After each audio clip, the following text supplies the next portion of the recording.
காவல் நிலையத்தில் புகார் கொடுக்கும் பொழுது காவல்துறை அதிகாரிகள் புகார் மனுவை விசாரணை செய்யாமல் எஃப்ஐஆர் பதிவு செய்யாமல் நடவடிக்கை எடுக்காமல் இருந்தால் என்ன செய்வது? Reviews to register FIR. முதலில் காவல் நிலையத்தில் புகார் அளிக்கும் பொழுது காவல்துறை அதிகாரிகள் அந்த புகாரை ஏற்றுக்கொண்டு அதற்கு அத்தாட்சியாக CSR காப்பி புகார்தாரருக்கு வழங்க வேண்டும். மேலும் புகார் மீது உண்மைத்தன்மை முகாந்திரம் இருக்கும் பட்சத்தில் முதல் தகவல் அறிக்கை எஃப்ஐஆர் பதிவு செய்து மேற்படி வழக்கு விசாரணையை தொடங்க வேண்டும். அவ்வாறு காவல் நிலைய பொறுப்பு அதிகாரி எஃப்ஐஆர் பதிவு செய்ய மறுக்கும் பொழுது புகார்தாரர் மேல்முறையீடாக கிராமங்களை பொறுத்தவரை மாவட்ட காவல் கண்காணிப்பாளர் அவர்களுக்கு மேல்முறையீடு செய்ய வேண்டும்.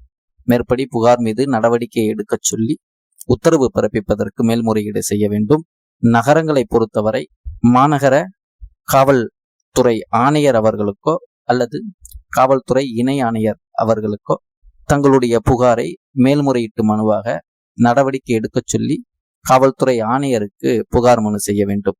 அவ்வாறு காவல்துறை ஆணையருக்கோ அல்லது மாவட்ட காவல்துறை கண்காணிப்பாளர் அவர்களுக்கு புகார் மனு செய்தும் உங்களுடைய புகார் மனு மீது நடவடிக்கை எடுக்காத பட்சத்தில் நீங்கள் குற்றவியல் நடுவர் நீதிமன்றத்தில் எஃப்ஐஆர் பதிவு செய்வதற்கு ஒரு டைரக்ஷன் உத்தரவு பிறப்பிப்பதற்கு அந்த மனு செய்து குற்றவியல் நடுவர் முன்பாக நீங்கள் உங்களுடைய புகாரை கூறும் பொழுது அதில் உண்மைத்தன்மை இருக்கும் பட்சத்தில் குற்றவியல் நடுவர் அவர்கள் காவல்துறைக்கு உத்தரவு பிறப்பிப்பார்.